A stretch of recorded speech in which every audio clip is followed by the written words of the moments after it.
Hi, we're here today.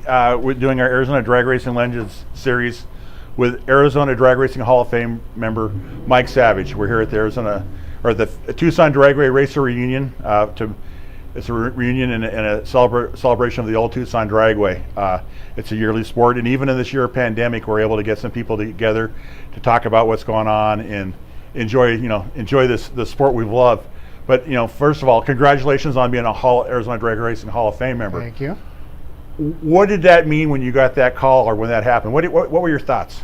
Well, my thoughts were like, I'm a nobody. I just been around the sport a long time, but I didn't think I had even the thought of being a Hall of Famer. So did you know many people were on the list already?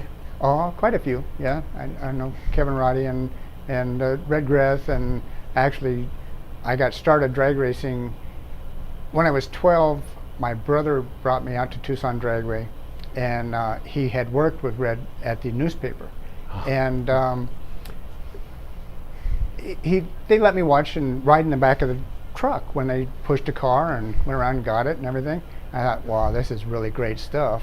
This is the life. Yeah, it is, and it was really cool because they had probably a half a dozen younger guys that they let work on the car and do all kinds of different tire wiping duties and all that kind of stuff. So now you're in the Hall of Fame with people that you were kind of your mentors and heroes type of, like, he did so much and what have I done? But obviously there's a reason for it, and you have a great story. We're also doing the series Arizona Drag Racing Legends, and this is what we're trying to do for people who aren't familiar with what we do in Arizona and the racing we do. This is to make people aware of how many great people we have in Arizona, and you're one of them. So how long have you lived in Arizona? I was born and raised here in Tucson. So you're a Tucsonite. I am. And you call it Old Pueblo and all that. And yeah. You went to school here? I went to school, graduated Rincon High School. What class? What year was that? 1969. 69. Okay.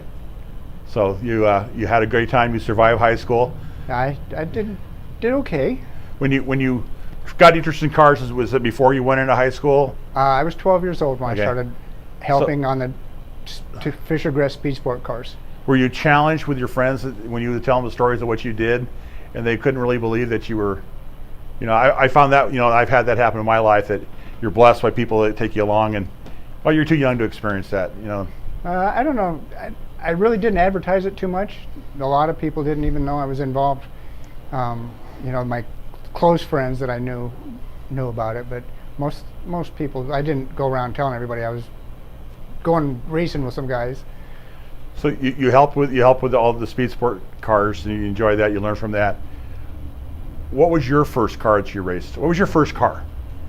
And was it your first car you raced as well? Well, actually, no. I had a 1958 Chevy station wagon that never saw a racetrack, and I never had any race cars of my own.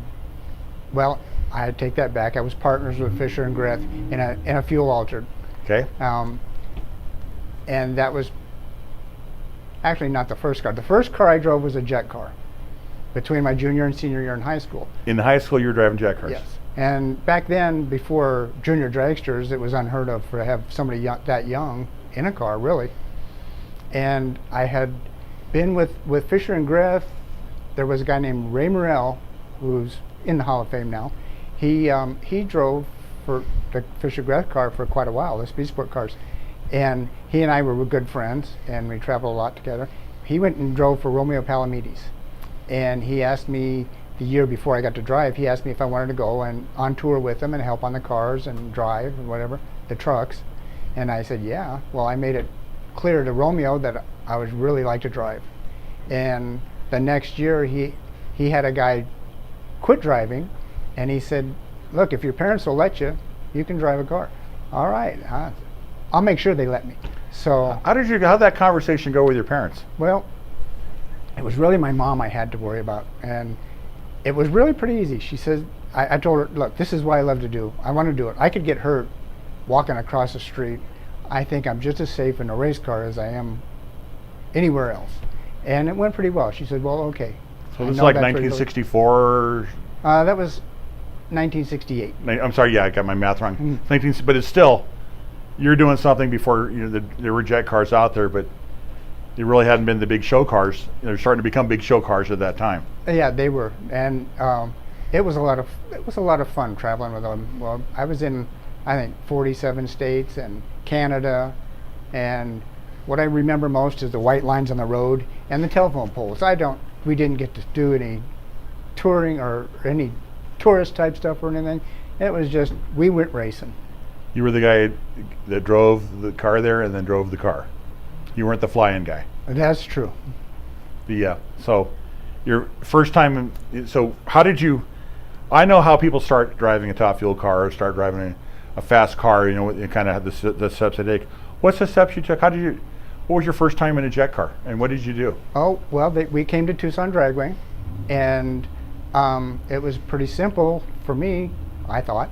You just learn how to bring the RPMs up in a jet car. You don't hammer the throttle or anything. You have to bring the RPMs up slowly to get to 100%, and then you can push the afterburner lever and go. Well, when we first started, it was pretty much, okay, just bring the RPMs up and leave without the afterburner. And we did a few runs like that, and then after that we started doing the afterburner. And it was sort of like licensing in a car today, maybe a half a dozen runs. And the fact that I had never driven anything faster than my 58 Chevy station wagon was. What did that feel like? I've driven a rear engine dragster, and I've gone not as quick as you ended up going, but the first time. Well, I was kind of underwhelmed at first, especially without the afterburner. The car kind of leaves the line a little bit slow. You go, oh, I was expecting a little more oomph to this. Mm-hmm. But at 8th mile, it's getting the air in the intake, and it's starting to charge. You can really feel it move. So, and that made it fun. You could start feeling the little bit of tunnel vision the first time you did it. Yeah, oh yeah, definitely. So you did a few passes, then you got to hit the popper, the afterburner. Right. So the first time you left on the afterburner, you didn't. It still was not as strong as I thought it was going to be. Of course, back then the cars weren't running as quick as they are now, and they didn't probably hit as hard. But again, at 8th mile, you're really starting to move and really feel it pick up. Stopping the car was a little bit of fun, because you're freewheeling. You don't have any engine to help slow you down. It's just parachutes. If you lose your the parachute was your friend. Yes, it was. So you started racing before you even got out of high school. So your first dream car was actually it was a jet. Well, yeah, the fact that I got to go drive a race car and it being a jet, I guess that was my first dream car. So over the years, you raced for a couple of different people, or had the opportunities to race for some different people? I did. And I'm sorry, go ahead. After doing the jet car thing, and then I was partners with Red and Lyle and a fuel altered. And that didn't last very long, but Bill Benson, who had a car called the Calliope, an alcohol funny car, who he actually at first he had Johnny West in the car, but John had his own car, and Bill was looking for somebody who could drive the car full time. And I got involved with him and drove for 5 years, from 75 up to 79. And we had a really good time, and the car ran well, and we did well, and that was a lot of fun. So you got to experience that in a car that leaves a lot, probably harder than the early jets did. It left a lot harder than the jet car, and I felt more challenged in the funny car too. The wheels are spinning, and there's more driving to do than in the jet car. The jet car is going to pretty much go straight. You don't have to worry about losing traction or anything. But the funny car was fun, and having an opportunity to race against some really big name people and actually beating them, that was a lot of fun. Whether you won the race or not, if you could go out and beat one of the big names, that was pretty cool. Who was your in-awe person when you were? Well, when we were doing the alcohol funny car, Ken Venny was a killer. He was really, really bad. And in the 1979 Winter Nationals here at Tucson Dragway, Vinny's Vega? I guess he still had a Vega. Yeah. And we managed to put him on the trailer in the final. Wow. So that was really cool. So you won a race in your own hometown. Yes, and What was that like? that was really exciting, very, very exciting. You know, still again, there was not a lot of people that knew I was racing, but the ones that did, you know, and being at your home track was really, really awesome. We had a lot of fun. So you raced the funny car. Is that when you stopped racing, or did you do anything else after that, or?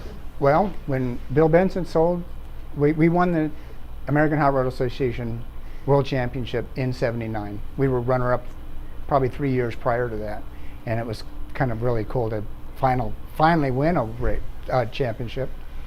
And he sold the funny car, and we raced with some guys in Dallas, out of Dallas, Texas, called their car was called the Bandit. Ralph Poucher and Andy Keaty owned the car, and Keaty had been driving the car, and he was a great big tall guy, and the car was one of Dale Poldy's old cars, and he had to sit in the car all scrunched up, and they never made it past first round in all the races we raced with with them. And they asked me if I'd come drive the car after Benson sold his car, and I said, well, yeah, of course I would. And the first race we ran, we got a runner-up, and I won several actually they were all AHRA funny car races with them too. And after they sold their car, I married my wife, Susie Bourne, who is Redgrass' niece, who I met when I was 12 and she was 10, because when we take the Speed Sport car to run in Phoenix, we'd stay at their house, and that's how I met my wife. And so today, actually on the 21st, we will be married 40 years. Congratulations. Thank you. That's pretty big number. Yeah, that's really a special number. Anyway, where was I? After the Bandit car, they ended up selling their car, and I didn't do any racing for several years, and I found out that John Stanton, who has the Pennzoil funny car, his driver had a job opportunity and went somewhere else. Well, the car happened to be the old fuel altered that I was partners with Red and Lyle, and I knew it was going to take a little guy to drive the car. So I went to him and I said, hey, if you'd like, I'd like to drive the car. He said yes. And I drove his car for several years, well, till 90. And we had a lot of fun, ran some SIFCA races, never actually won a SIFCA race, but we were runner-up in one of them. Then Jim Broom approached me.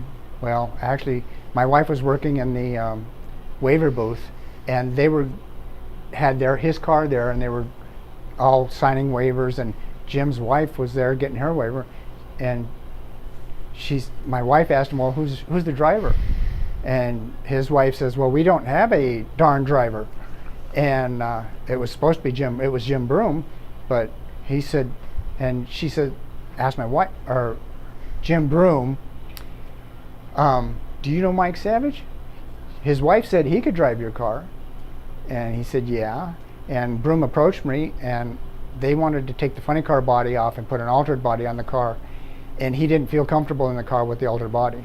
And he asked me, well, would you mind testing the car for us? So they had never really made any complete passes down the track. And I said, sure, I'd be happy to.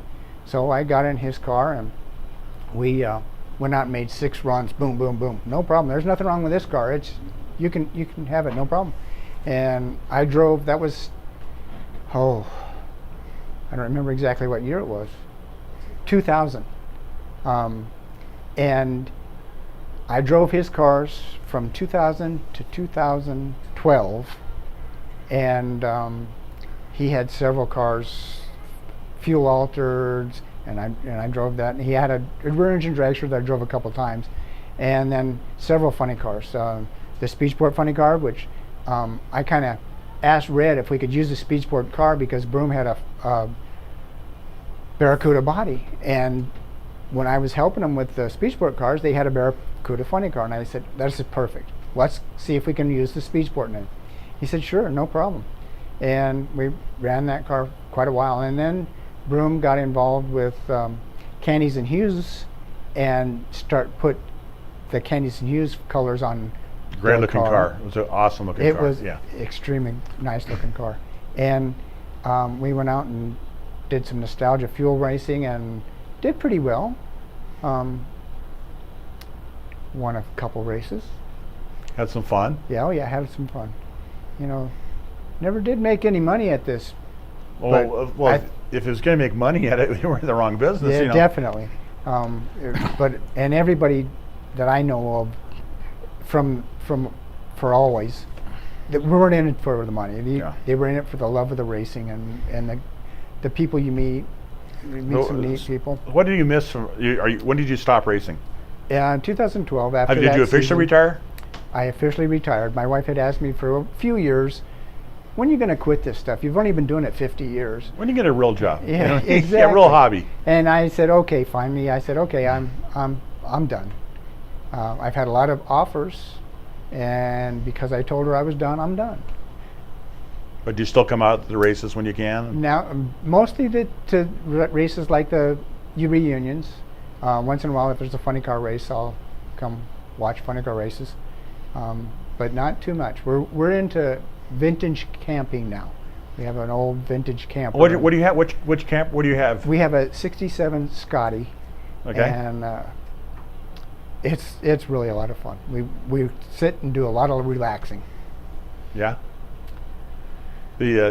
I've seen my wife now my wife's going to see this video and she says, "See other people do it." So, and I know a few people that are into that, and it seems like I have a real good time. So easy to do. Once you get your campers all period correct, or that's awesome. But you still enjoyed the races. I still enjoy coming to the races. What did you enjoy the most about your time racing? I think the people, I met a lot of people that were really great people, really, really nice people, and good, hardworking people. It seemed like everybody that's involved with the sport is very hardworking. I don't think you can go out and run a race car, no matter if it's a door slammer or a top fuel car, and not work hard at it. And so I think everybody has a great work ethic. And I think I also miss getting in the car and going fast. And I also miss having an opportunity to beat people like Vinny and Bucky Austin. I beat Brad Anderson one race, and things like that were just a lot of fun. You did really well. Yep. So you're out here, you see your friends. You're still in touch with a lot of your friends still. What do you think? The nostalgia funny car class is kind of.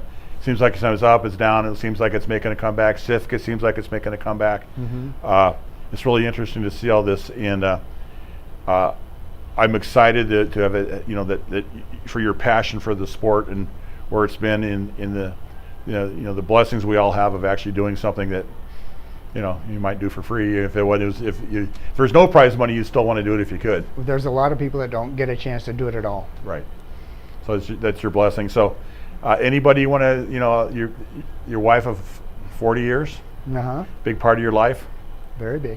Again, without somebody good behind us, it's hard to have our own personal cheer squad. Yeah, it definitely helps our partners, and it really helps to have that support that says, "Okay, I'm going to stay here and work. You go ahead and go race." Yeah, there's not a whole lot of ladies that are really willing to do that. Does she have a sister? It's really wonderful to have you here. Congratulations on your for being in the Arizona Drag Racer Hall of Fame. You're there because a lot of people respect and appreciate you and admire you for what you've done. You've represented the drag racing sport very well. You've had a great time doing it. Over the years, I'm sure you brought a lot of people, got them excited about racing in itself, and you see some people racing, and the camaraderie you had is second to none. But most of all, we really appreciate you taking the time today to meet with us, and you can tell everybody you're a legend. You're an Arizona drag racing legend. Thank you very much. Appreciate that. Thank you very much. Had a great time.